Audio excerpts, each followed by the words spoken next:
Okay, welcome back to another episode of the School of Weird. Only today I am joined with someone who probably should have been on the show 28 years ago. And that, of course, is my keynote speaker, thought leader, and bestie, Matt Emerzian. I also go with keynote husband, work husband. Keynote husband, work husband, making it weird. Quick on the School of Weird here, Matt. Thank you. So Matt, so glad you could be on the show today. How are you? I'm well, man. I'm honored to finally be here, dude. It's taken a hot minute, but good things come for those who wait. That's what I'm saying. I've gone through 3 different podcast iterations before I got you on the show. Perfect, because you didn't really fit for the other shows. This is the one for you because you are weird. So weird. Right. California level weird, which I love. Southern California right there.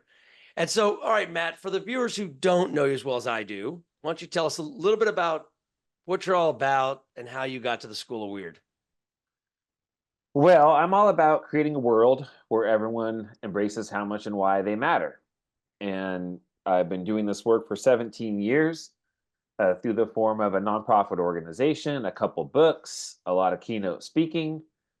And I mean, I'm in the School of Weird because of you, buddy. Like, you are someone who quickly I learned how much you care about people and how much you understand how much you matter and others around you matter. And so it's just the level of respect and appreciation. And you're also an incredibly successful businessman, but there's this other side of you that I'm more impressed with, and that's just the humanity of you. And we became fast buddies, and I waited my turn to get on your pod. Only we really are best friends, even though you were the 670th person to be on this podcast. But for what it's worth, you're going to get you're going to get to jump the line on the post production. All right. There we go. So what I love about you, Matt, is we somehow found this weird peanut butter and jelly of the intersection of weird and mattering, and it turns out that weird and mattering have a lot in common. Because and especially in the workplace. So to really have mattering, be at the forefront of everything you do, make that the driver of a business is incredibly weird. It's incredibly rare, but one of the things that we've talked about is that there's something powerful that happens when that does become your driving force. And so I want to just talk a little bit about that, because the truth is, caring as much about humanity as we do at our own expense, which is the irony of it throughout history and definitely in our history, it's not the most high-paying exercise to really lean into that, but it's got all these other values that then I think can be a part of that. So talk a little bit about that. Let's talk about the intersection of weird and mattering. Well, I think at the end of the day, as far as I understand it, Love Your Weird is also about, that internal work of being your true self, being your authentic self, embracing who you are, for the good, the bad, the ugly of what that might be. But, you're weird and we're weird and we all have our unique weirdness to us. And to create spaces where people can show up as that and to feel like it's, psychologically safe, but really just so they can be themselves and rest in that. And in my opinion, when we can show up as our authentic selves, when we can show our unique gifts that we all bring to the table, that's when we all thrive. And if you bring a bunch of people who are thriving together, they can produce amazing things. And whether that's at work or in their personal life or in their community. Yeah, I love that. Because if you think about it, in order to love your weird, the precursor to loving your weird, I believe, is creating a space where people feel like they matter and they feel safe as they are. Because when you matter just the way that you are, I think that's a key thing here, right? It's not just about saying, oh, you matter. It's like, okay, well, me being able to say, you matter, Matt, and that be genuine and authentic, that means I have to know who Matt is to a degree. Correct. Yeah. And the way you're going to learn that is by allowing me to show up as Matt. That's right. And that's instead of having to show up as, a friend of mine says we are our costumes, and Mhm. and I don't know that I love that, because I'd rather just we all Oh, get to wait, he's being sarcastic, or we are our costumes?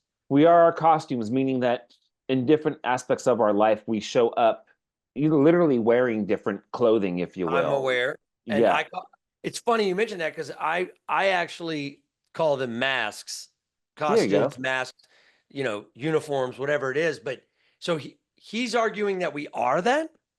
He's arguing that in our culture, society, we've created a reality where Okay, people so feel like they have. society, as it said, we are our costumes That's correct. And for whether sure. that's Instagram filters, or whether that's what you wear to work and what you wear to here or there, or even how you show up, like not literally your physical Yeah, clothing, but but this predates Instagram pretty far.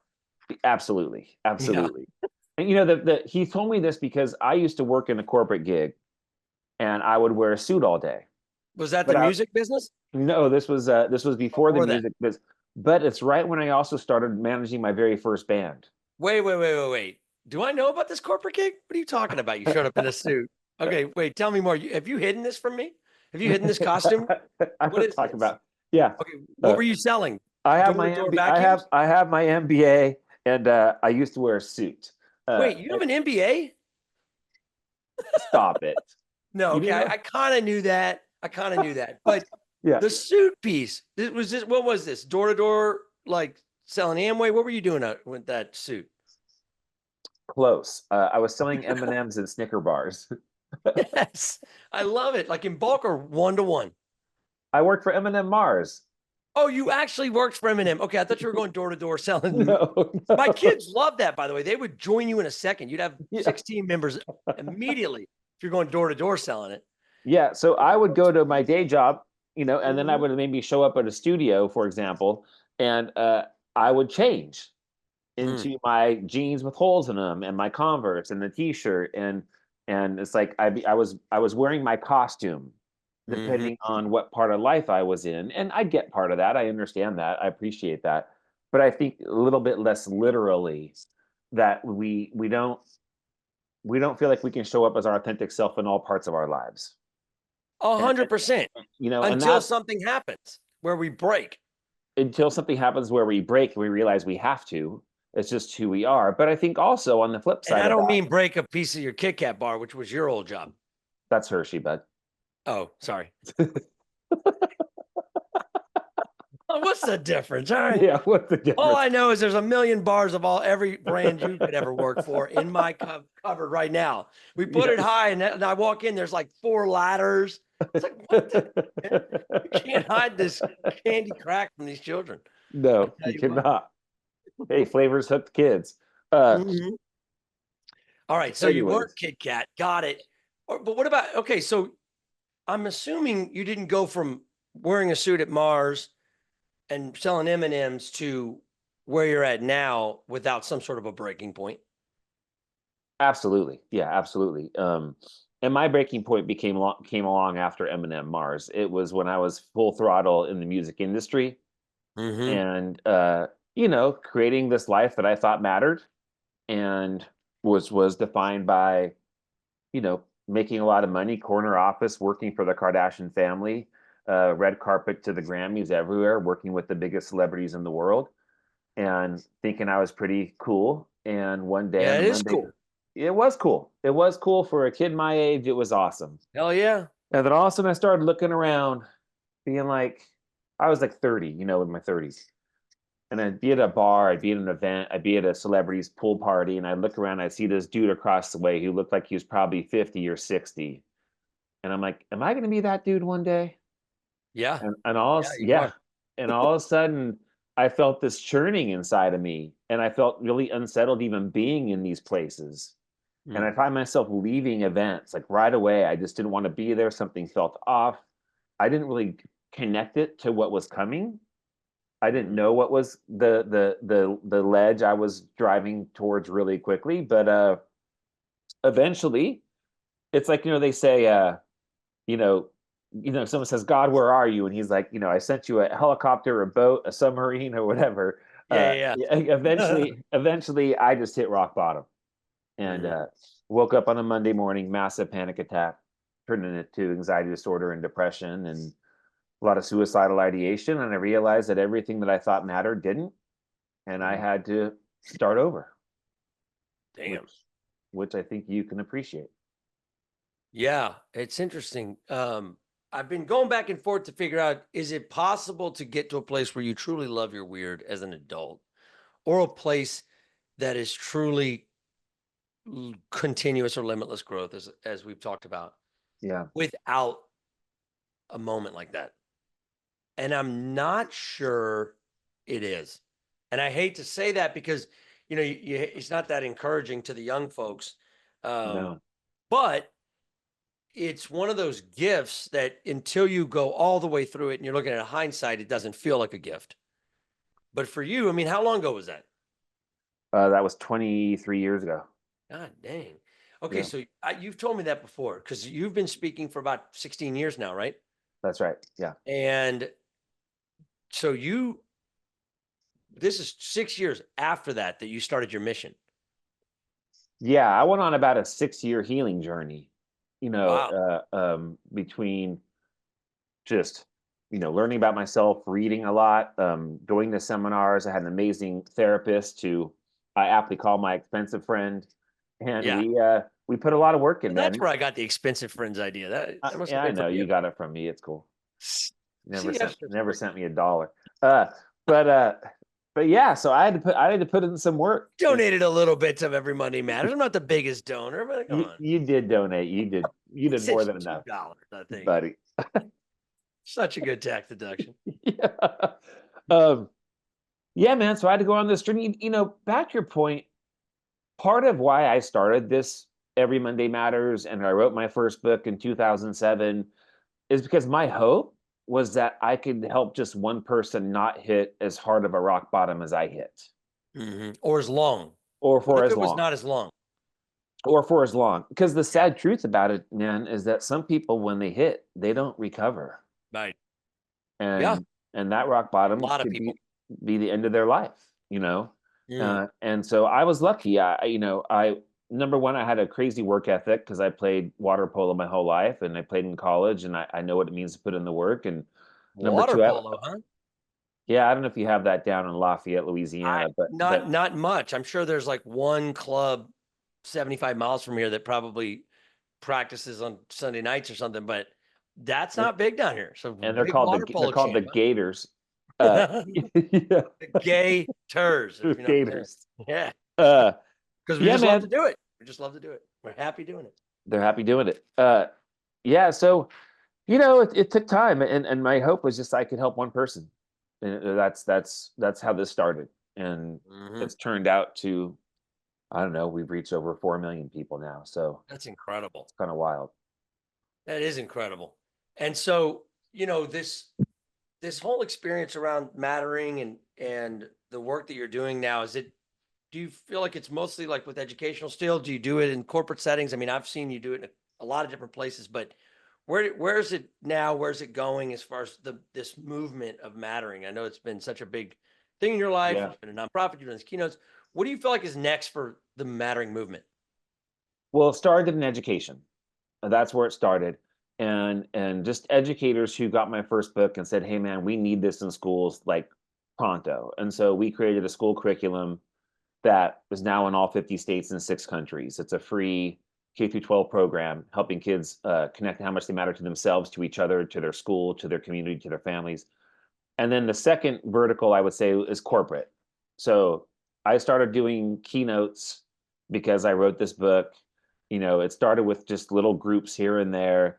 And then I did a TED talk, I think like TEDx talk like 9 years ago or something. And it got a decent amount of views. And all of a sudden companies started calling.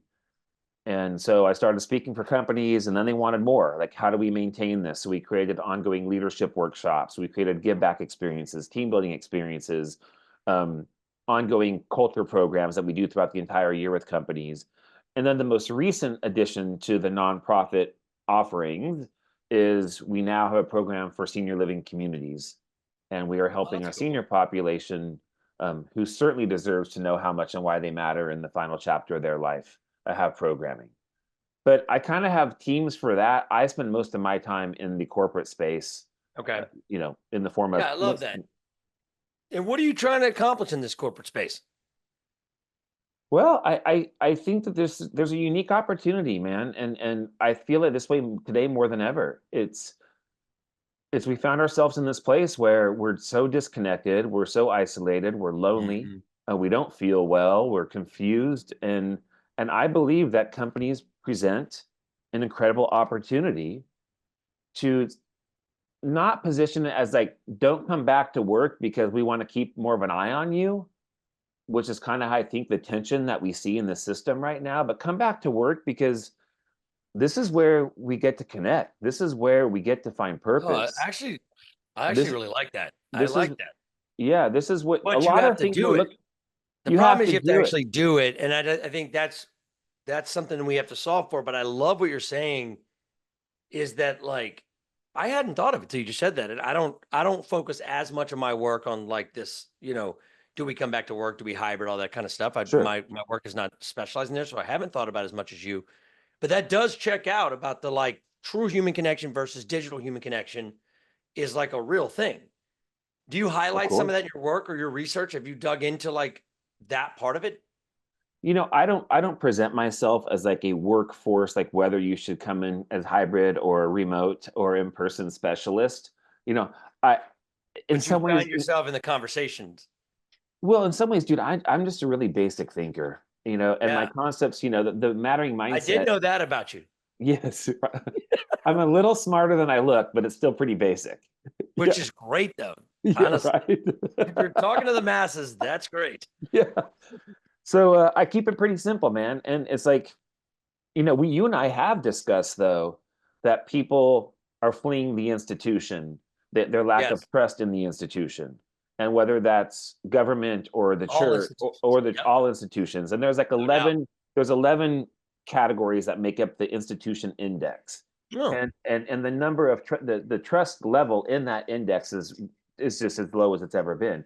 So this is Wow. what I mean by there is an opportunity for companies to bring people back, but people have to understand like that they have to choose it too, Hmm. and No doubt. we can argue all we want, but dude, we're lonely and it's an epidemic. And Yeah. until we choose to look up and to reconnect and to ask meaningful questions and to engage with people, we're going to continue to get lonelier and lonelier, and it's hard to find mattering, on your own. It's like you said earlier about loving your weird. I don't believe in this concept that we have to learn how to love ourselves before we can love other people. If we I wait, I agree. if we wait until we fully love our weird, then we're always gonna be waiting because we're constantly a work in progress, right? We're constantly Hmm. learning about ourselves, other people, and so in learning about myself and learning about my weird and loving my weird, I also get to love other people's weird. Yeah. I mean, I think one of the most powerful things about the Love Your Weird movement is that it all comes down to permission. And Yeah, so just you don't have to know how to love anyone. No one knows exactly how to love anything. But when we step into something honestly, we step into something willingly, and we step into something with an open mind, we create a space where now all of a sudden I'm open minded to all possibilities about who you are. And you can maybe step in and be open minded to ours. And when we give ourselves permission to be whatever it's going to be, I yep, think that's when it starts to come out. So the weird that I talk about is that 5-year-old, 6-year-old version of ourselves that people told us we were weird. So over time, that best golden part of ourselves got conditioned out of us. And sometimes that's as simple as just going to school. And then right. some other times it's more extreme, like physical abuse or sexual abuse or as a child, emotional abuse. So it can be a spectrum, but all of us have been conditioned to no longer feel like we have permission. So at Mhm. first, I was on a call with someone yesterday, and they were talking about we have this culture where like everything that we want, everything that employees want as far as freedom and all this is available. And somebody left recently from our company, and they said it was because they didn't feel like they could ask for the time that they needed for their personal time, even though it was like this whole thing that was like established and all this other stuff. And that's what, to your point, that's what I just thought of when you were saying like it has to also start with me being willing to step into it because you can create all the activities, all the exercises, all of the cultural Yep. things. You could be the perfect freaking company for mattering, and it doesn't guarantee that people will still show up. And that's where like this work is very holistic. I think that's one of the ironies of both Love Your Weird and the Mattering movement is that they go beyond work, and they have to. They We do. speak about them a lot and how this affects work, and you could start with work. I mean, I know for myself, I loved my weird at work before I could love my weird at home. Yeah. Yeah. I mean, in some ways, the stakes feel a little bit lower to love your weird around your work colleagues than you do around the people who love you the most That's and right. that matter the most to Especially you. when they're encouraging it and everybody like shows up in that authentic space and they're using it as a catalyst for creativity and imagination. Work could actually be a catalyst to reverse engineer it back into like, man, why am I so much happier at work? Because I don't know about you, but I was always the one that was happier at work. Now Mm, I had created my own make-believe companies and all this stuff. So you can, sure. I didn't have chocolate, but in my mind it was a chocolate factory. So you know, that type of space for Right. me and a lot of my friends that worked with me, um, I did like it more than being at home. And so I think you have two different types of people depending on where they work. But either way, Yep. I can I get to a place where one or the other is not just like clocking in. Like, am I clocking in at home? Am I clocking in at work? Like, am I clocking in at both? And I think that I've got to look at those. Like, if I am, but it's ironic. You believe so strongly on mattering that mattering can change the world, right? With all the different issues Yeah. out there. Yeah. So do you run into people that are like, oh, I know I matter, that have this almost like artificial sense of mattering that's a little more maybe ego, or it's part of the costume where they're like, oh, yeah, I know I matter, or I'm the man, or I'm the narcissist, or something like that? Like, how do you deal with those types of folks to help them realize that mattering is deeper and maybe they actually are hiding behind the costume and they are maybe the person that thinks they matter the least? Have you dealt with that? Yeah, I mean, certainly, I meet as many people who would say, Matt, I don't know why I matter. Like, if I even ask them, like, what are 5 things you do well?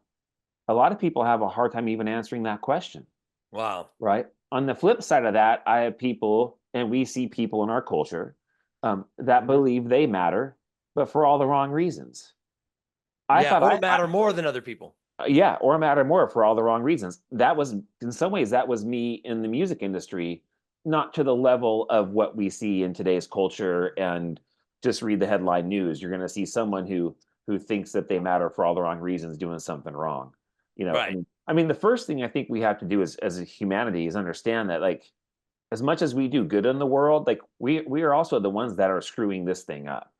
Yes. It's not like the headline news is like, rhino gone wrong, shooting people in a mall, right? It's like, it's humans that, and as much as we don't like to think this, like, our planet, this earth doesn't need humans.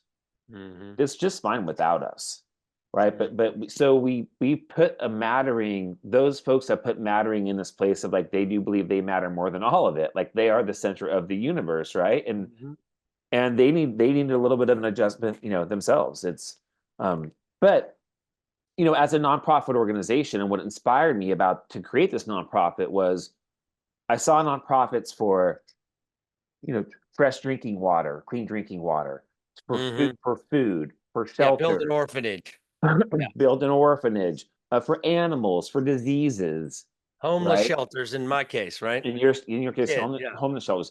But if we had a world where no one had cancer, no one had any other major disease, no, everyone had a roof on their head, I had fresh water to shelter, drink. water, food, If they had right? all of that, but we didn't know why we mattered, then what do we ultimately have?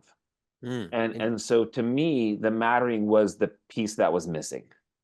That this idea of purpose and meaning and significance for all the right reasons, like it's the stuff that it's those hard life questions, like, what's this life all about? Why am I here? What does it even matter? Like, that's the stuff I wanted to unpack for I people. love that. And it's funny because I wrote two books, and the first step was Why Are You Here? In both of those. I don't know if you know that. Probably not. You never No, read the books, which I don't no. blame you. I didn't read yours either, but I have it on the shelf. Truth be told. I mean, you give somebody a book these days, it's more of a chore That's why I started doing the t-shirts so that people Yeah. didn't feel obligated to read the book. So, Right. but the biggest thing that I found with the mattering piece is how closely related it is to purpose. Because I like what you're saying. It's like there's this mattering, like I matter as a human, and then there's doing something that matters. Do you talk about Yes. both of those? Absolutely. Yeah. Okay. Is There's an that the we matter? Is the we matter what we do to help others? Where does the helping others come in? So the I matter, or the mattering mindset framework has three main pillars. It's I matter, which is understanding ourselves, and part of that is I have an inherent value. Yeah, Like you, Frankie, out of the 8 billion people in our world, there's only one of you, that's right. That's the love right? your weird And phase. that's inherent. Yeah. That's enough to say you matter. You're unique. Yeah. But there's good and bad and ugly in all of us that we have to work through and process, or we get to choose to work through. The you matter is how we impact those around us Okay. with our words, our actions, our thoughts. And the we matter is that we're part of something bigger and we're better together. And how can we serve, whether that's our company and our culture? You know what I mean? Like in the corporate space, a lot of people complain, Matt, the culture here really sucks. Like Yeah. I just do And not when they like. say that, when somebody uses the word culture, it's amazing how many different things that can mean. Well, it's amazing how many different things it can mean, but also what they do is they remove themselves from it. Yeah, they're like, oh, look at that culture. Yeah, look at that Pat culture yourself, over look at that there. culture. Yeah, that's Yeah, a like as if they're not part of it. that's right. But Yeah. if you understand the we matter part of this, and the I am the you, like if you work there, you're part of the culture. Yeah. And so stop pointing over there, maybe start pointing here and see what you can do to create the culture that you want to work in. Right. How can it grow out from you? Because I think people underestimate what kind of a ground surge that one person can create. 1,000,000%. Especially if even if the company's 200, 500, even 10,000, but like especially if your company's less than 500 or even 200, like it doesn't matter your role. It is a profound impact that being sold out to what you're talking about can have, not to mention the benefits from a body, mind, soul experience that you have from living like this. So it sounds like what you're saying is that the you matter and the we matter, both phases of that involve how am I going to help others. One is helping maybe my colleagues and my team. The other is how together we help clients, the world, Sure. community, all that. Got it. Absolutely. I love that. Absolutely. But Because when here, you're doing that, because what about this? Okay. If I'm talking about I matter without adding in the other ones, it's not sure. enough. Without the other two, it's not enough because if I'm not, even if I matter, if I'm not giving that away and helping somebody else matter, if I'm That's not right. exercising that, then what I do doesn't matter. That's right. And so when we went to define mattering years ago, we asked people, if someone said to you that you matter, or this feeling of Mhm. mattering, what is that feeling? And they Yeah. would say, to feel valued, to feel like I belong, to Mhm. feel worthy. And we loved all of that. And it's spot on, but it missed a key component. And that was that the role that we all play in helping other people also experience the same thing. So the way we define Mhm. mattering is all of us embracing our role in creating a world where everyone feels seen, heard, and loved. So it's not just about us, it's also about, so I matter, but it's not about me. Mm. You matter, but it's not about you. And so, because hey, maybe right now Frankie's on top of the mountain. Maybe a year from now, maybe you're not. And you need somebody who is to help you actually get back Yeah. up there too, right? So just because we get there doesn't mean we say, oh, celebrate us, look at us. Then we have to look around and say, okay, well, who else can I help get there? Absolutely. And I think And that's something. leadership, right? Yes. And I think that's like, the old Spider-Man, great responsibility. As cheesy as that whole uh great power, great responsibility thing. I think that's how it goes. I think about that a lot. Yeah, Um, as a father, as a husband, and as a business leader, and as a mentor, I think about it a lot. 'Cause it has blown me away. I feel like in the last 2 years, more than ever, especially as I've watched it go beyond, like, that I've been sober for the last 16 and a half years, and I've sponsored a lot of guys, and I've done a lot of work there. And in that work, it's super fulfilling, but it's like, okay, you help somebody who's homeless or who's um, just getting sober and things like that. Like it's hard, I put myself in that position to be their peer, but it's sure. not the same. It's not the same as when you can take somebody who is a peer or even above you, and use your position of whatever it is you've been given and give it back to them. That's Because right. at the end of the day, no one gets to the mountaintop without having gone through the valley. Right. By the nature of, unless you took a helicopter every time. And there are some people that have always been on a helicopter. Wasn't That's us, right. but some people are always helicopters, peak to peak, and Yep. they're probably the most miserable bastards alive. Okay, God love them. Don't do that Yes. to your children, people. But you know, but the People. fact is that like the simple act of shining a light back at a person to like show them how much they matter from your position, especially from the mountaintop, is one of the most powerful forces in the universe. It's incredible. And it's an Absolutely. incredible feeling to have that force flow through you into another person. You That's know, right. I'm that's been a big part, especially the last 2 or 3 years of like, now that I have the freedom to do this, like, I guess you would call it objectively. I don't know, but I have the freedom to be able to do it worldwide now, as opposed to just in my circle, which has Yep. been a fun experience. I wasn't always like that, but I will tell you, it's allowed for me to experiment with this limitless drug you've heard me talk about.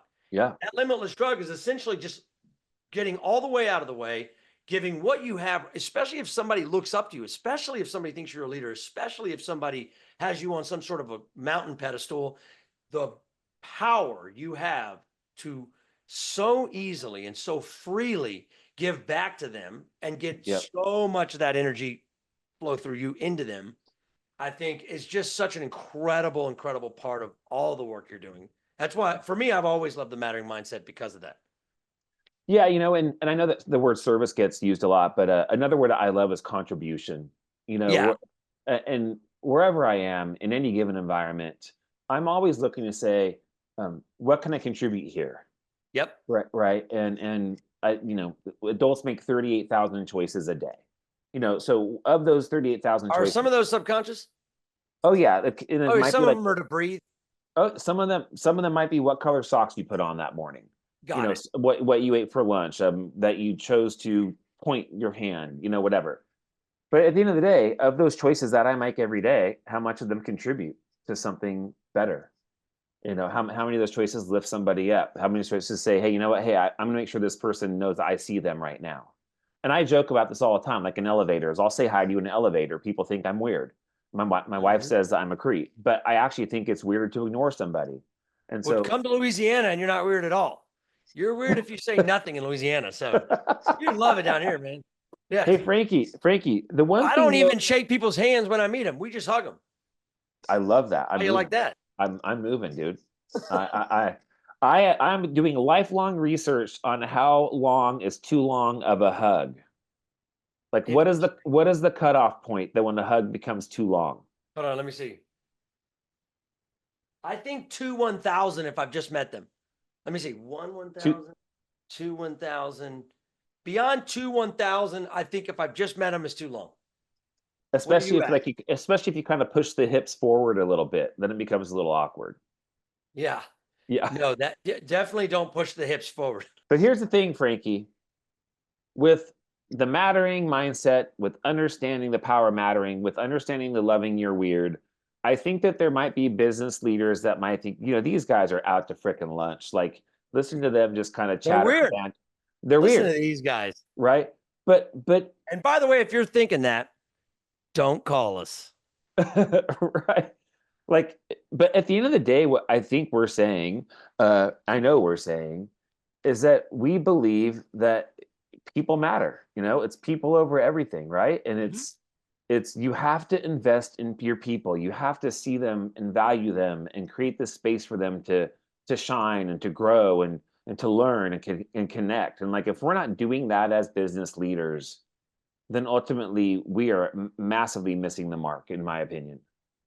And Well, and I think honestly, I think in spirit, most people listening to this, even in the C suites and the ivory towers, in general, are like, yeah, I'm like that, or I like that, or yeah, I think that's true, right? Um, but I have to ask you, okay, so you've been doing this 15 years now. Give me an example of somebody or an organization, even if they're not like that anymore, but they had a moment in time where it was it was like the best you'd seen. Nobody's perfect. All of this stuff that we are working towards is this continuous loop of growth, as I say, and this continuous improvement. But where have you seen it modeled that surprised you in the last 15 years? And it could be, any scenario, but where in an organization did you see that? I mean, we did a lot of work with Jack in the Box for probably 7 years. Okay. And they brought in a new CEO, Lenny Kama, who became a dear friend of mine. And Lenny just led with love. You heard the word love said in the office, in the halls. It was, and people felt it, and it was a culture like they had never seen or experienced before, and the results were off the charts. I mean, the stock price went through the roof, and not only did performance go up, but also people didn't want to leave it. Back to your point of, people wanted to be at work more than at home, if you will. Like people look forward to their day because they got there Wow. feeling good, they left feeling good, and they were a part of something that kind of felt, a little bit of a unicorn. It was special. They still, Wow. and this is the key though, to have this culture, it doesn't mean at the expense of performance, Of course. right? But a lot of times I think, well, how's that going to help my top line, bottom line, whatever line? It actually is the Well, thing that isn't it in the service of performance? that's right. That's right. But I think a lot of thinking, and especially older thinking, was that no, I need to focus on the performance and not this other stuff. And Yeah. actually, Goal setting, OKRs, KPIs, yeah, yeah, MRIs. MRIs, yes, and Wait, grind, never mind. That's a different industry. and grind and grind and So many grind acronyms: towards that. DMS, CRM, IDT, FDTA, EVITA, yeah, yeah, LYW, yes, MMI, Mattering Mindset Institution. Love your weird. it's a lot of acronyms, and You anyhow, have to learn them all, and then they all start overlapping. It's like, oh, does DMS stand for data management software? Nope, it stands for dealer management software. So you just change one word. It's like 1,400 other acronyms. So, okay, yeah. So, but all the acronyms aside, because we think, that's what peak performance looks like, is hitting your numbers. And so we have this, like, it's funny you mentioned that because I find that so many companies that I work with, they end up in this, what I call the stagnation spiral. And the stagnation spiral is essentially this culture of denial, of status quo, which is doing those same KPIs, thinking that that's going to do the deal. Silos, meaning like that's not my role, that's not what I get paid for, that's not my division, which is very common in larger companies as they organize. Rigid processes, rigid beliefs, and disengagement. So it's interesting how, the stagnation spiral is something that we both solve for, if we're being honest. But what happens is that as the spiral starts to really kick in, things start to really not go well, meaning we're not hitting our numbers. That's when things get dangerous because it goes from some of the things I just described, which are a little more like, yeah, it's, nobody likes the status quo, but it's like, we can deal with that. It falls into something else. And this is where, in my mind, it becomes the enemy of things like Love Your Weird and the enemy of mattering. Because now you're stepping into what I call brute force. And your mindset dies at that moment. It is full dead. And so one of the hardest parts I've found is illustrating. It's not as hard anymore, but finding a way to show them another option other than brute force to turn that into an S curve. And back into growth in a new way. And your mattering mindset is part of the gateway to that. But what a crazy, brave move it is in a critical moment where we would normally choose brute force. To choose something like a mattering mindset takes a lot of bravery because I'm scared that's not going to be enough, Matt. And what do you say to that? Well, I say, well, how's the current program working for you? Yeah, that's good. That's good. There you go. Mic drop. Yeah.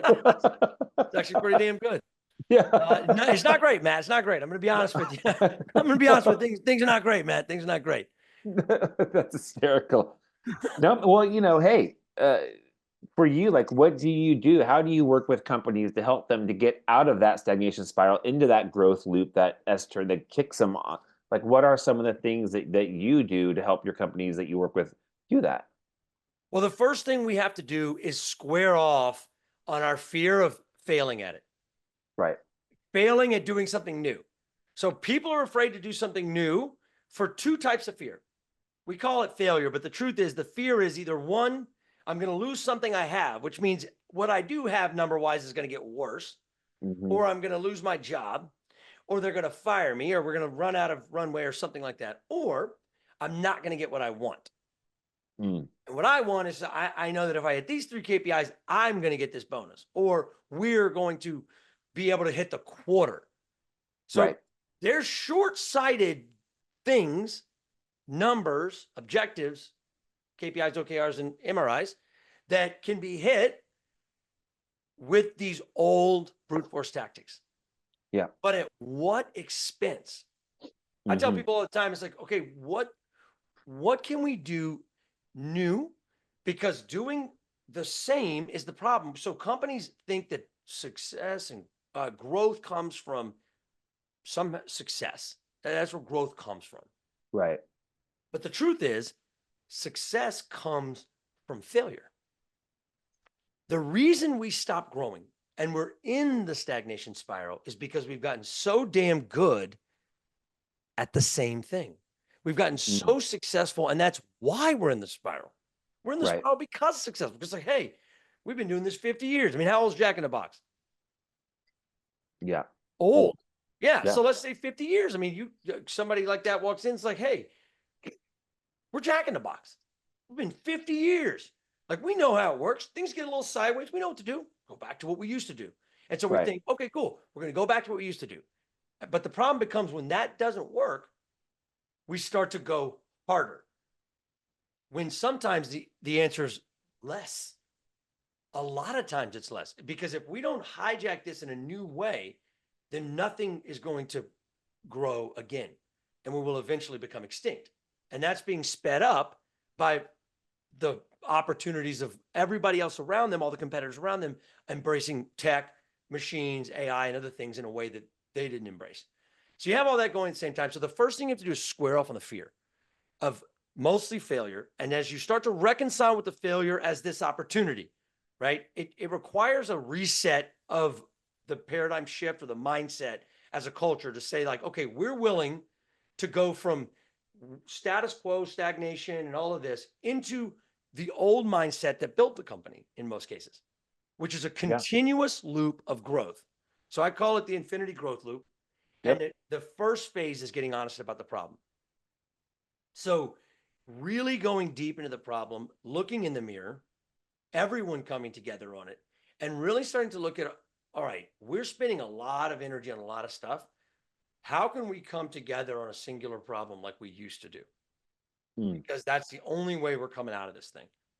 And so it starts with that alignment and getting honest. And none of that happens unless you feel like you can show up without your mask. Unless you feel Right. like there's a safe enough space to do that, because otherwise, everybody's just going to keep staying like this. And I mean, it happens every day, Because you're and not getting honest. it's terrible. It's terrible, and the whole company goes down, Yeah. and then you end up losing what you were holding on to anyway. So you're going That's to right. lose it one way or the other. So a lot of it's about this acceptance around, what is the problem, and the way you can use the velocity of the downslope to get you into the loop is by coming to a place where you're like, okay, I've already tried this stuff, it created stagnation. Now I'm in a spiral. I've tried brute force. You almost have to get to a place, a lot of leaders, to be like, at this point, I have nothing to lose, or I'm so desperate, I'll try something new. Right. A lot of times that's where you have to be, kind of like where you were at personally. Yep. That's where companies get to. And sometimes that means a new CEO came in and they're not afraid to. And so That's they're right. like, boom, we're doing this. But yeah, once you get into that space and you get into the loop from there, then it's about, all right, now we're at a space where people feel like they can show up. What can we create together? Yeah. What type of new solution can we imagine together? Because the one thing about a lot of these companies, they have a lot of people in them, which means you Sure. have a lot of power and you have a lot of capacity, but that capacity is so many times untapped. And I think that's one of the biggest things that kill a company is the untapped capacity, or what I call genius, that Yep. weird in us, that genius that each of us have, collectively pulling that together is where so many times it gets underestimated. And you can't even start to get into that unless you've already got a culture of mattering. That's right. Yep. And you kept saying we and together, which is the opposite of the siloed, you know, Oh yeah, not you my. have to you have to be willing to destroy. I call it collaborating without boundaries. That's You have to right. be willing to destroy the silos in an effort to bring the company back alive. You And know, it gets weird, it gets dirty, it gets messy. And that's the part that so many people, like, if they're still holding on to the, well, that's not our president, so this is a rigid belief, or I don't get paid for that. Great. See you on the flip side. well, back to the Jack in the Box thing. So, uh, Jack in the Box for a while there, they were known as like the after midnight 2 a.m. like stoner brand, right? Like it's people who are so high and they want to get some obnoxious meal, and Jack in the Box kind of attracted that customer, and they tried to get away from that for a while, and they tried to kick into another kind of loop, if you will, and it struggled because they started losing this customer base that identified them as in a certain way. Kind of went back to it a little bit, but the point being is that as you're doing this work, you might also just learn that you made a decision to pivot, to go a new direction, to change things up. And that decision might not have been the right one either. So you got to do it again. You got to Yes. do it So again. Right. well, that's the part that makes it continuous. That's why, like in all of my models, it's an infinity loop. So That's right. as a reminder that this is something we will do always. If we want Always. to stay growing, you create a loop of continuous phases of this loop. And I think that's something that people also underestimate in this. They think that, like, cool, we had this success. And so here we go. Let's just repeat that. It's like, no, you have to look for it's either obvious to you, like, oh, that didn't work, or it's Yeah. not. And you need to look for what didn't and then circle back to the first phase. Let's get honest about what we learned from this process. And so in the end, it turns the whole company into an experiment. I used to say that all the time. Even to the day I sold my company to a Fortune 500, to that day and beyond, it was always an experiment. Now that statement by itself, Yeah. if somebody's about to write you a check for millions of dollars, that's a really weird selling point. Weird. Yeah. Yes. Wow, you're selling me an experiment. I didn't lead with that, but the truth is that's what it was. I didn't put I'm selling I you didn't make put believe. this company as an experiment. I also didn't put that this company's a make believe company. But those were my two slogans. I create make believe companies, and they're always an experiment, which Right. sounds terrifying if you're looking to invest. But turned out it worked pretty well, my friend. It works swimmingly because Yeah. it creates the type of environments we're talking about, and it gives opportunity for growth. Yeah. And what that track record looked like for me, but it was I that do. type of crazy thinking, and always being like, how can I be obsessed with using this loop for stakeholders, That's right. which is clients, or in Jack in the Box's case, customers, or patients if I'm a physician, or members if I'm an association, That's it. colleagues, the people that work around us. That's the you matter folks, and then Yeah. community, the we matter folks. And so when you start to make it this radical lens of empathy for those stakeholders, not stockholders, not C-suite, not investors, no, forget all that. Because all of those KPIs that everybody's chasing, you'll have all that. That's If right. you have everybody with their collective genius collaborating together in a continuous infinity loop, you will continually have growth. And I argue that growth is limitless. And I agree. I'm telling you, people don't show up with their genius if they don't have a culture where they feel like they matter. That's right. Spot on. Yeah. They just don't. And I think at the end of the day, you said it a minute ago that our greatest resource is us, is our people, right? And it's such a large resource. It's a large resource. It's in some ways untapped, and the potential is limitless and endless. Yes. And what right? happens when they love what they do? That's What right. happens when people love what they do? I mean, what's possible? And I think those are the types of things. And I love talking about the kid piece because at no point in our life did we not believe things that were ridiculous and impossible were possible than when we were 5, 6 years old. That's why that part of us that we so many times think, well, why would I bring that kid to work with me? And that's actually precisely who we need to bring with us that we're missing out on the genius. But the problem is that kid was told that they don't matter. That kid was told that what they were Yep. into was weird. And so what Yep. did we do? Put that kid in the closet. That's right. You And create the bubble. yeah, and so of course we don't feel good Right. when there's a part of us detached. And we feel like And we can't show. fast forward, I won't say my friend's name, but I have a dear friend who works for a very large company, and he's in charge of one of their 3 regions. It's a very large region. Mm, And within his first year, he has come in, he has cut their turnover in half. He has doubled their business. mm. He is extremely heart-led, purpose-driven leader, and he has just killed it. And I was talking to him the other day, and I said, "Have they come to you to ask you what you're doing Yeah. that's working so well that maybe you could duplicate this in the other regions?" He said, He "No." said no, right? He said, "No, they never Yep. asked." Yep. And You would be shocked at how common that is. then They're I more said, hoping that no one notices. "That's right. It's That's right." And terrible. that's exactly what he said. He said, "They're both hoping that no one noticed." And also, he said, I said, "Have they recognized you for it?" And he said, "No." Yeah. He said, "The only thing they said to me is, let's see how the financials end up at the end of the year." Yep. Almost doubting that what he's done is impressive. And I want you to think about the fact that I don't know who your friend is, and I don't know the industry, and I definitely don't know the company. That's right. And I just finished your sentences. And That's we've right. never talked about this. So you got to think about that. Yep. That's how much of an epidemic this is. That's right. It's an epidemic. It's wild. It's wild. And it's right in front of them. It is the most there's a reckoning coming. And right now, brute force is being applied at some of its most extreme levels. Yep. Case in point, the back to work.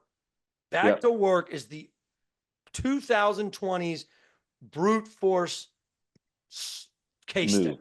Yeah.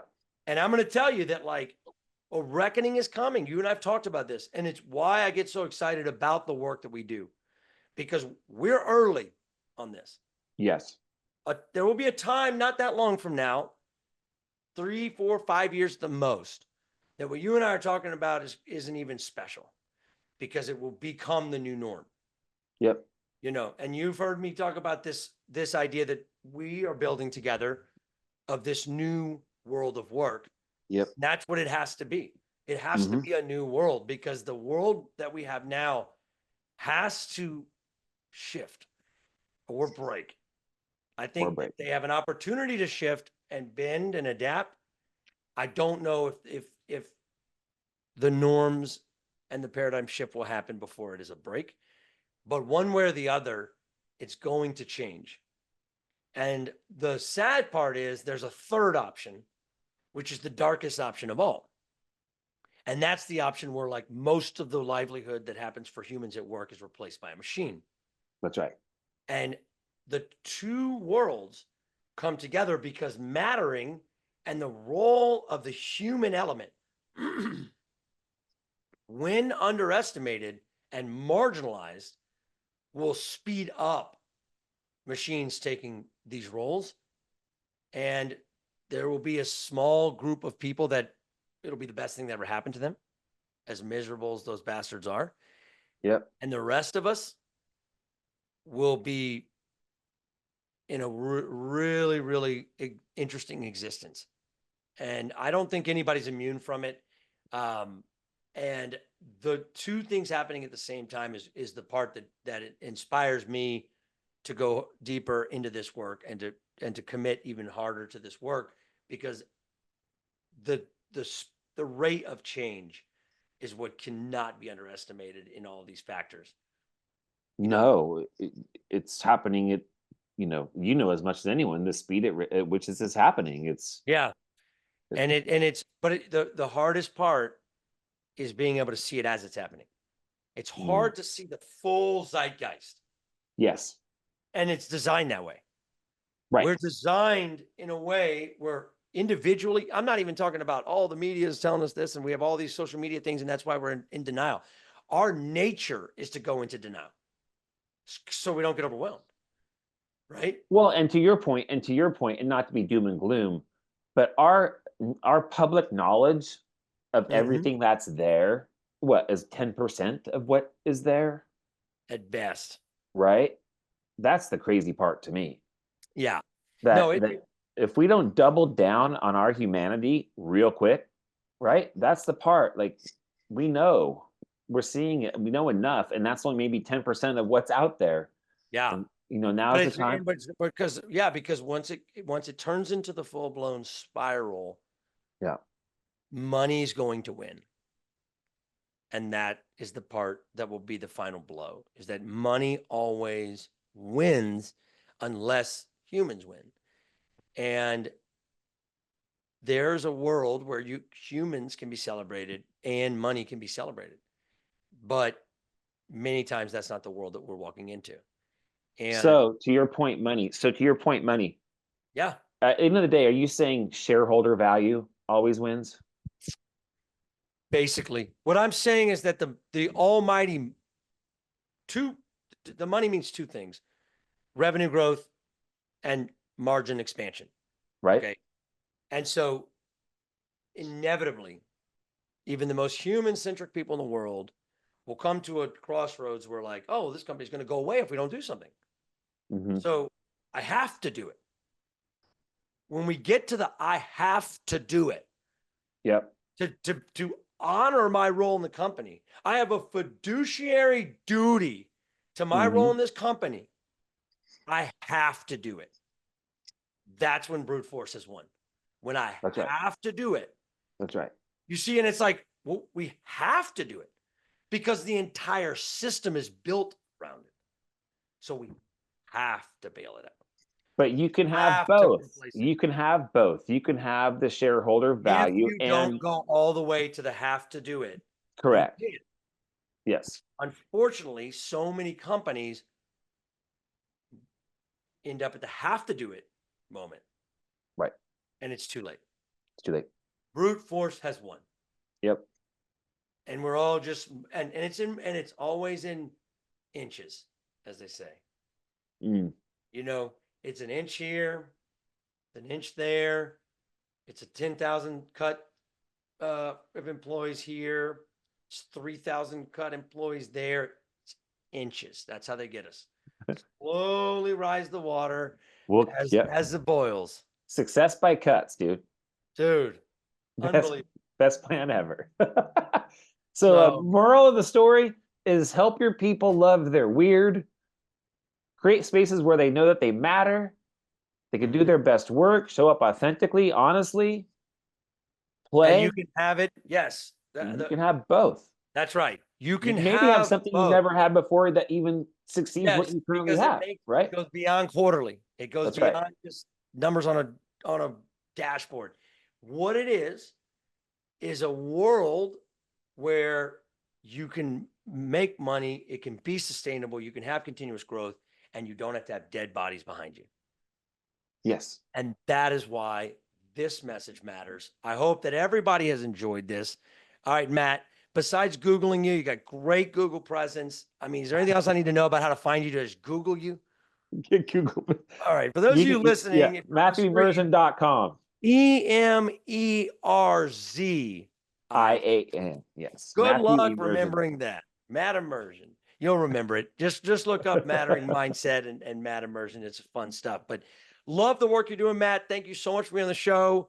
Obviously, this was a layup because you and I are besties, but I learned a couple of things, especially about chocolate bars. But for everybody else out there, thank you so much for tuning in. Matt, thank you so much for being on the show. Dude, you're awesome, man. Bucket list check. Done. Dude, we can just lay back and watch the dumpster fire spiral into place. No, we'll go back to work tomorrow, but I love it, Matt. Thanks so much for the work you do. And for all of you listening, until next time, this has been the School of Weird podcast.